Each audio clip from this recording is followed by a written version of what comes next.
ମାତା ଲକ୍ଷ୍ମୀ କହିଛନ୍ତି, ପ୍ରତିଦିନ ଝାଡ଼ୁ କରୁଥିବା ମହିଳା କେଉଁ ପାପ କରିଥାଏ ତଥା ଏହି 3 ପ୍ରକାରର ଝାଡ଼ୁ ଘରେ କଦାପି ରଖିବା ଉଚିତ ନୁହେଁ, ନଚେତ୍ ଭୟଙ୍କର ଗରିବତା ଆସିଥାଏ। ଘରେ ରଖିଥିବା ଝାଡ଼ୁ ବି ଆପଣଙ୍କ ଭାଗ୍ୟକୁ ପ୍ରଭାବିତ କରିଥାଏ।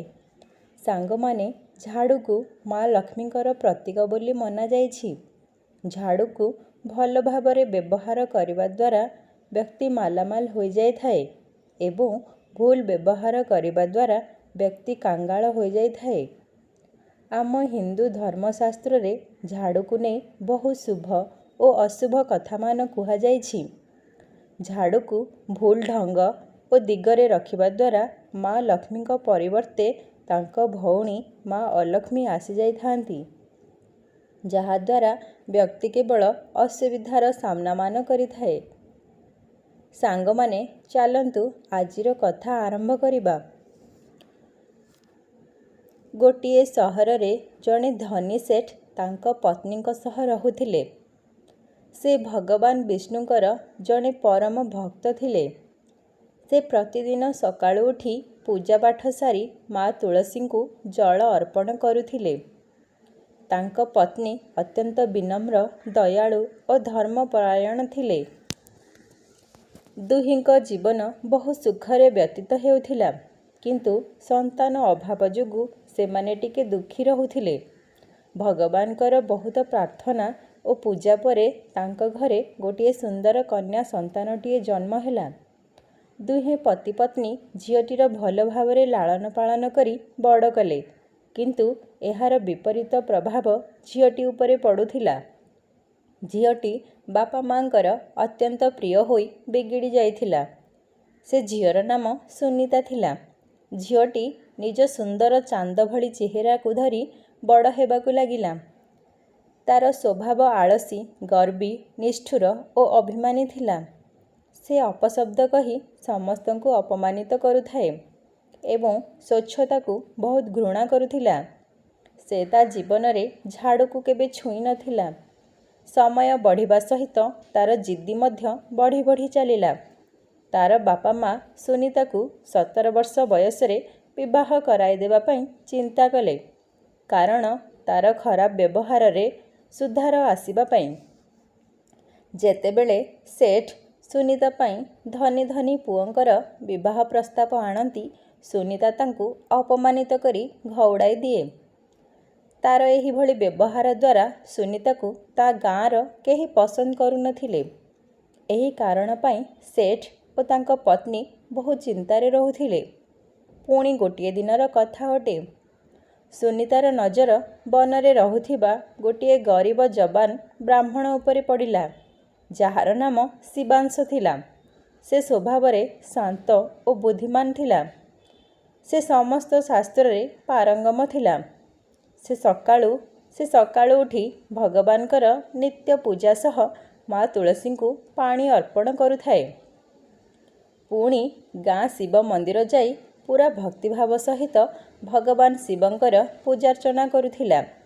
ସେ ପୂରାପୂରି ସାଧାସିଧା ଯୁବକଟିଏ ଥିଲା। କିନ୍ତୁ ସେଦିନ ସୁନୀତା ନିଜ ସାଙ୍ଗମାନଙ୍କ ସହ ବଣରେ ବୁଲୁଥିଲା।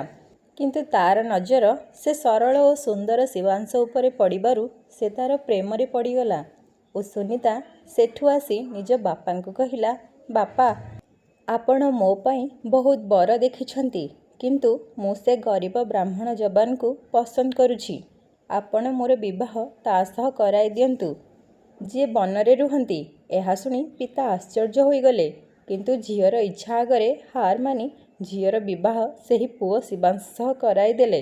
ବିବାହ ପରେ ସୁନୀତାର ମା ସୁନୀତାକୁ ଗୋଟିଏ ଝାଡ଼ୁ ଦେଇ କହିଥିଲେ, ଝିଅ, ଏ ଝାଡ଼ୁକୁ ସମ୍ଭାଳିକି ରଖିବୁ। ଏହାଦ୍ୱାରା ମା ଲକ୍ଷ୍ମୀ ଘରକୁ ପ୍ରବେଶ କରିଥାନ୍ତି। ସୁନୀତା ସେହି ଝାଡ଼ୁକୁ ନେଇ ପାଖରେ ପକେଇ ଦେଲା। ପୁଣି ବିବାହ ବିଧି ସମ୍ପୂର୍ଣ୍ଣ ହେଲା ଓ ସୁନୀତା ଘରକୁ ପ୍ରବେଶ କଲା। ବିବାହ ପୂର୍ବରୁ ସେଠ ନିଜ ଝିଅ ପାଇଁ ଗୋଟିଏ ରାସନ ଦୋକାନ ଖୋଲି ଦେଇଥିଲେ, ଯେପରି ତାଙ୍କର ଭବିଷ୍ୟତରେ ବ୍ୟାପାର ବଢ଼ିବ ଓ ସେମାନେ ସେଥିରୁ ଚଳିଯିବେ। ପ୍ରଥମେ ସୁନୀତା ବହୁତ ପ୍ରସନ୍ନ ଥିଲା ଓ ନିଜ ସ୍ୱାମୀଙ୍କ ସହ ସ୍ନେହପୂର୍ଣ୍ଣ ଭାବରେ ସହବାସ କରୁଥିଲା। କିନ୍ତୁ ବହୁ ଜଲ୍ଦି ସେ ନିଜର ଅସଲି ରଙ୍ଗ ଦେଖାଇବାକୁ ଲାଗିଲା। ଆଳସୀ ଓ ଗର୍ବୀ ହେତୁ ସେ ନିଜର ଘର ସଫାସୁତୁରା ରଖୁନଥିଲା। ଘରେ ସବୁଆଡ଼େ ମଇଳା ଓ କଚରା ପଡ଼ି ରହୁଥିଲା। ଭୋଜନ ପରେ ବାସନ ସବୁ ସେମିତି ପଡ଼ି ରହୁଥାଏ। ଘରେ ସବୁଆଡ଼େ ବୁଢ଼ିଆଣୀ ଜାଲ ବିଛେଇ ଦିଅନ୍ତି। ତେବେ ଗୋଟିଏ ଦିନ ଶିବାଂଶ ସୁନିତାକୁ ବୁଝାଇ କହିଲା, ଗୋଟିଏ ପତିବ୍ରତା ସ୍ତ୍ରୀ ସର୍ବଦା ସ୍ୱଚ୍ଛତାକୁ ଆପଣେଇବା ଦରକାର। ତା ସହିତ ସମସ୍ତ ପ୍ରକାରର ଗୃହ କାର୍ଯ୍ୟ ନିପୁଣା ହେବା ଦରକାର। କିନ୍ତୁ ତୁମେ ତ କୌଣସି କାର୍ଯ୍ୟ କରୁନାହଁ। ଏପରି ଯଦି ହେବ, ତେବେ ତୁମେ ତୁମ ବାପାଙ୍କୁ କହି ଗୋଟିଏ ଚାକରାଣୀ ରଖିନିଅ, ଯିଏ ଘରର ସବୁ କାମ କରିବ। ସବୁ ପରେ ବି ସୁନିତାର ମା ସୁନିତାକୁ ବହୁତ ବୁଝାନ୍ତି କି ଗୋଟିଏ ସ୍ତ୍ରୀକୁ କିପରି ରହିବା ଦରକାର। କିନ୍ତୁ ସୁନିତା ଆଦୌ ସୁଧୁରୁ ନଥାଏ। କିଛି ଦିନ ପରେ ଶିବାଂଶ ନିଜର ଛୋଟ ବ୍ୟାପାର ଆରମ୍ଭ କରିବା ପାଇଁ ଲାଗିଲା। କିନ୍ତୁ ସୁନିତାର ଲାପରବାହୀ ଓ ଘରର ବାତାବରଣ କାରଣରୁ ସେ ସେଥିରେ ଅସଫଳ ହେଉଥାଏ। କେହି ବି ତା ଦୋକାନକୁ ଆସୁନଥିଲେ। ତେଣୁ ସେହି କାରଣରୁ ଶିବାଂଶକୁ ଅନ୍ୟ ନଗରକୁ ବ୍ୟାପାର କରିବା ପାଇଁ ଯିବାକୁ ପଡ଼ିଲା। ଶିବାଂଶ କାହାକୁ କିଛି ନ କହି ତା ପରଦିନ ସକାଳୁ ବଳଦ ଗାଡ଼ିରେ ନିଜ ସାମାନ ନେଇ ଚାଲିଗଲା। ସୂର୍ଯ୍ୟୋଦୟ ହେବା ପରେ ସୁନିତା ଶାଶୁ ଘର ଝାଡ଼ୁ କରିବା ପାଇଁ ଲାଗିଲେ। ସେ ମାନନ୍ତି ଯେ ଝାଡ଼ୁ ମା ଲକ୍ଷ୍ମୀଙ୍କର ପ୍ରିୟ ହୋଇଥାଏ। ଯେଉଁ ସ୍ତ୍ରୀ ପ୍ରତିଦିନ ଝାଡ଼ୁ କରିଥାଏ ତା ଉପରେ ମା ଲକ୍ଷ୍ମୀ କୃପାଦୃଷ୍ଟି ରଖିଥାନ୍ତି। କିନ୍ତୁ ବୋହୂର ଏହି ନିଷ୍ଠୁର ବ୍ୟବହାର ଦେଖି ସେ କିଛି ବି କହୁନଥିଲେ। କିନ୍ତୁ ସେହିଦିନ ସୁନିତାର ନଜର ହଠାତ୍ ସେ ଝାଡ଼ୁ ଉପରେ ପଡ଼ିଗଲା, ଯାହାକୁ ଭେଟି ସ୍ୱରୂପ ତା ମା ଦେଇଥିଲେ।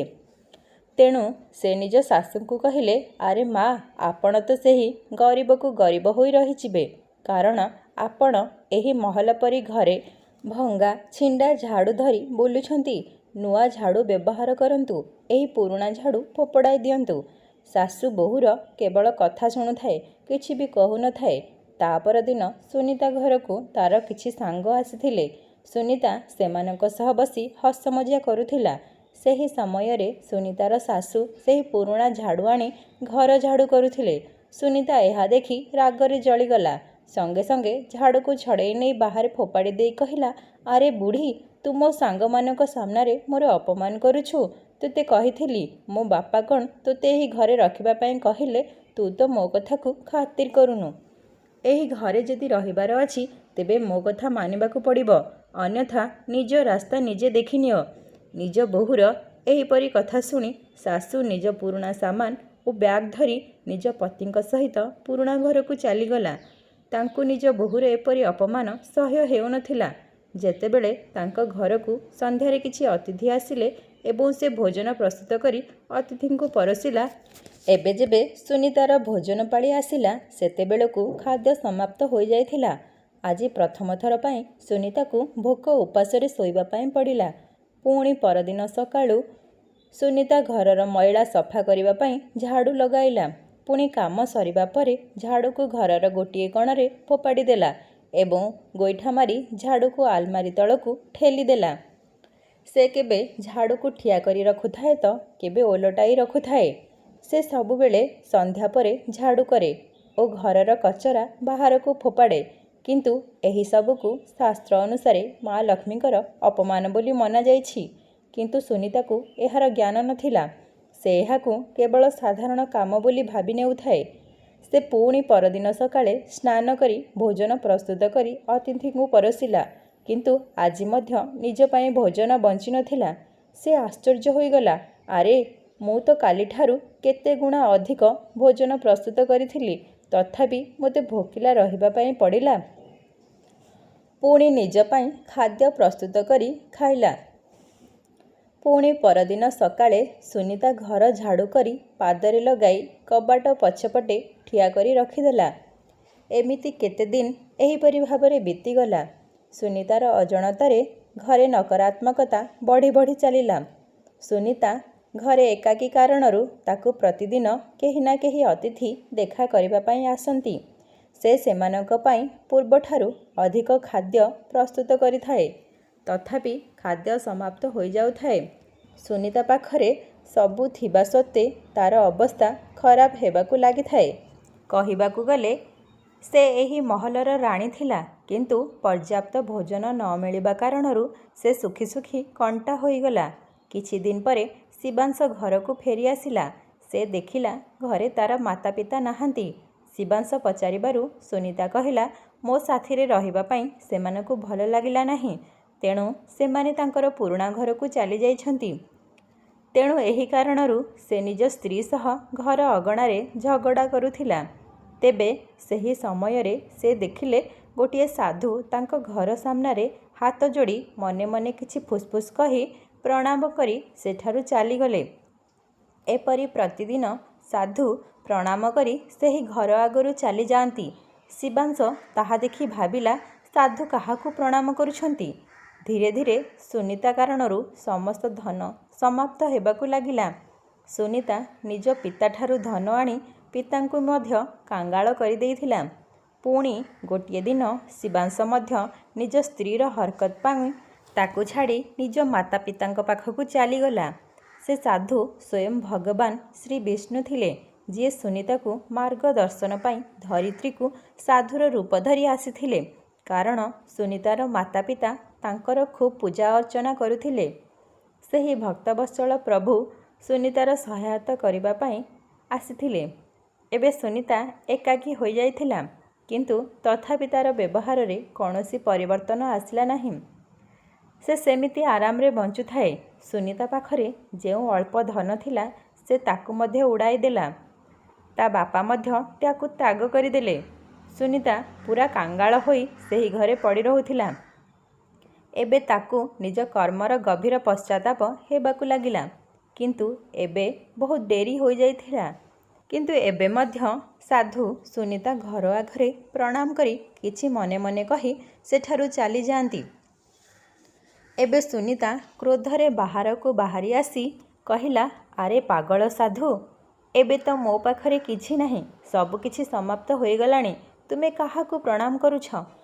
तेबे साधु हसी हसी कहिले, आरे पुत्री, मु तुम द्वार रे देवी अलक्ष्मी को प्रणाम करुछि। तुम घरे मैला, आलस्य, अहंकार और कटुकथा विराजमान अटे। एहा देवी अलक्ष्मींकर स्वरूप अटे।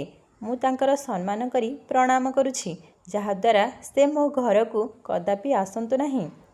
देख, से तुमर घर उपरे बसिछंती। एहा सुनी सुनीता पाद तळु माटी खसीगला। से किछि समय पई स्तब्ध होईगला।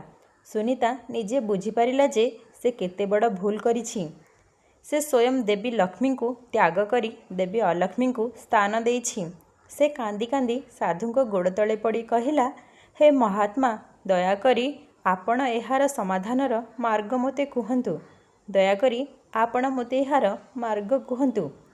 सुनीतार भाव तथा तार अंतरर पश्चाताप को शुणी साधुरूपी भगवान विष्णु कहिले, आरे पुत्री, मो कथा को ध्यानपूर्वक शुण। तुमर भूल कारणरू एपरी प्रकोप होइछि। तुम घरे थिबा झाड़ू को तुमे अपमान देइछ। आरे पुत्री, झाड़ू केवल मैला सफा करिबा जिनिस नुहे, बरम एहा भाग्य दिग निर्दिष्ट करिथाए। शास्त्र अनुसारे झाड़ू माँ लक्ष्मींकर प्रतीक होइथाए। एहार ठीक व्यवहार ही धन, सुख और समृद्धि आनिथाए। किंतु अणदेखा करिबा द्वारा घरे दारिद्रता, अशांति और संकट आसीथाए।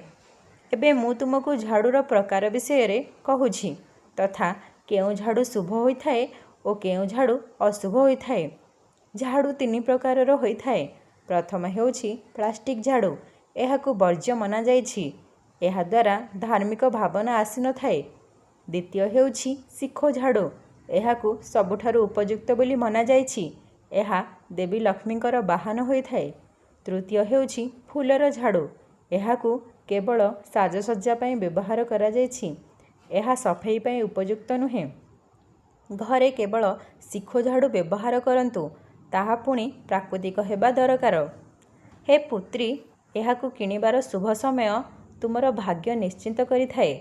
झाड़ू किणिबार शुभ दिन मंगलवार, शनिवार और रविवार बहुत शुभ बोली मना जाइछि।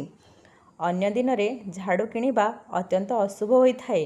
दीपावली, अमावास्या, ग्रहण, पूर्णिमा एपरी पवित्र तिथि रे झाड़ू किणिबा और ताहार उपयोग करने धनवर्धक बोली मना जाइछि।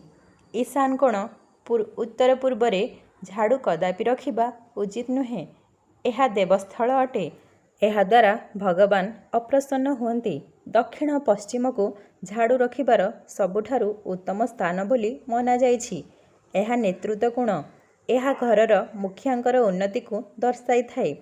ସକାଳ ସୂର୍ଯ୍ୟୋଦୟ ପୂର୍ବରୁ ଯେଉଁ ସମୟ, ସେହି ସମୟରେ ଝାଡ଼ୁ କରିବାକୁ ଅତ୍ୟନ୍ତ ଶୁଭ ବୋଲି ମନାଯାଇଛି, ଯାହାଦ୍ୱାରା ଘରୁ ଦାରିଦ୍ର୍ୟତା, ରୋଗ, ଋଣ ଏବଂ ନକାରାତ୍ମକତାର ନାଶ ହୋଇ ମା ଲକ୍ଷ୍ମୀ ଘରକୁ ପ୍ରବେଶ କରିଥାନ୍ତି। ଦ୍ୱିପହରର ସମୟ ସାମାନ୍ୟ ହୋଇଥାଏ। ନା ଶୁଭ ହୋଇଥାଏ ନା ଅଶୁଭ। ବିଶେଷ ଲାଭ ମଧ୍ୟ ହୋଇନଥାଏ, କିନ୍ତୁ ହାନି ମଧ୍ୟ ହୋଇନଥାଏ। କେବଳ ଅତ୍ୟଧିକ ମଇଳା ହେଲେ ଝାଡ଼ୁ କରନ୍ତୁ ଏବଂ ସନ୍ଧ୍ୟା ସମୟ, ସୂର୍ଯ୍ୟାସ୍ତ ପର ସମୟ ଝାଡ଼ୁ କରିବାକୁ ଅତ୍ୟନ୍ତ ଅଶୁଭ ବୋଲି ମନାଯାଇଛି। ଦେବୀ ଲକ୍ଷ୍ମୀ ସେହି ଘରକୁ ତ୍ୟାଗ କରିଦିଅନ୍ତି ଏବଂ ଦେବୀ ଅଲକ୍ଷ୍ମୀ ଦାରିଦ୍ର୍ୟତାର ଆଗମନ ହୋଇଥାଏ। ଏହି ସମୟ ଦେବତାଙ୍କର ସମୟ ହୋଇଥାଏ। ଏହି ସମୟରେ ଝାଡ଼ୁ କରିବା ବର୍ଜିତ ଅଟେ। ଯଦି ରାତିରେ କ୍ଷୀର ଢାଳି ହୋଇଯାଏ, କାଚ ଭାଙ୍ଗିଯାଏ, ତେବେ ଝାଡ଼ୁ ଦ୍ୱାରା କଚରା ଗଦାଇ ରଖିପାରିବେ ଏବଂ ସକାଳୁ ଫୋପାଡ଼ି ଦେବା ଉଚିତ। କାରଣ ଏହା ମନାଯାଇଛି ରାତିରେ କଚରା ଫୋପାଡ଼ିବା ଦ୍ୱାରା ମା ଲକ୍ଷ୍ମୀ ଘରୁ ଚାଲି ଯାଇଥାନ୍ତି।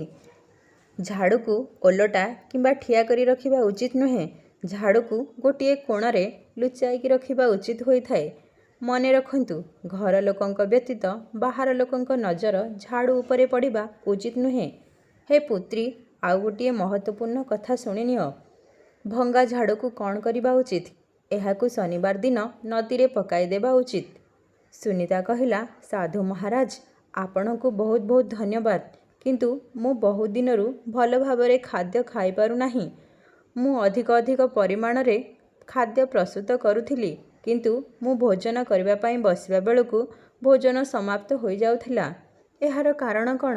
ସାଧୁ କହିଲେ, ତୁମ ପାଖରେ ସବୁ କିଛି ଥାଇ ମଧ୍ୟ ତୁମେ ମା ସମାନ ଶାଶୁକୁ ଭୋଜନରୁ ବଞ୍ଚିତ କଲ। ତାଙ୍କ ଗରିବତାକୁ ଉପହାସ କରି ତାଙ୍କୁ ଘରୁ ତଡ଼ିଦେଲ। ତେଣୁ ତୁମ ଉପରେ ମା ଅନ୍ନପୂର୍ଣ୍ଣା ରୁଷ୍ଟ ହୋଇଗଲେ। ତୁମ ଦ୍ୱାରକୁ ଆସୁଥିବା ଭିକ୍ଷୁକଙ୍କୁ ଭିକ୍ଷା ଦେଲ ନାହିଁ। ସୁନୀତା କହିଲା, ହେ ମହାତ୍ମା, କୃପା କରି ମୋତେ ଏହି ଦୋଷରୁ ମୁକ୍ତି କରି ମୋ ମାର୍ଗଦର୍ଶନ କରାନ୍ତୁ। ତେବେ ସାଧୁ କହିଲେ, ପୁତ୍ରୀ, ତୁମେ ଯେବେ ଭୋଜନ ପ୍ରସ୍ତୁତ କରିବା ପାଇଁ ଯିବ, ସେତେବେଳେ ଦେବୀ ଅନ୍ନପୂର୍ଣ୍ଣାଙ୍କୁ ଆରାଧନା କରିବ ଏବଂ ରୋଷେଇ ଘରର ବିଶେଷ ସଫାଇ କରିବ। ପୁତ୍ରୀ, ଏବେ ତୁମେ ଯାଇ ତୁମ ଶାଶୁ ଶ୍ୱଶୁର ଓ ସ୍ୱାମୀଙ୍କର ଗୋଡ଼ ତଳେ ପଡ଼ି ତାଙ୍କୁ କ୍ଷମା ମାଗି ନିଜ ନୂତନ ଜୀବନ ଆରମ୍ଭ କର। ତାପରେ ସୁନୀତା ସାଧୁଙ୍କୁ ପ୍ରଣାମ କରି ନିଜ ସ୍ୱାମୀ, ଶାଶୁ ଶ୍ୱଶୁରଙ୍କ ପାଖକୁ ଯାଇ ତାଙ୍କୁ କ୍ଷମା ମାଗିଲା। ବିଚାରୀ ପଶ୍ଚାତାପ ଜ୍ୱାଳାରେ ବୁଡ଼ି ରହିଥିବାରୁ ସମସ୍ତେ ତାଙ୍କୁ କ୍ଷମା କରି ସୁନୀତା ସହ ମହଲକୁ ଆସିଗଲେ।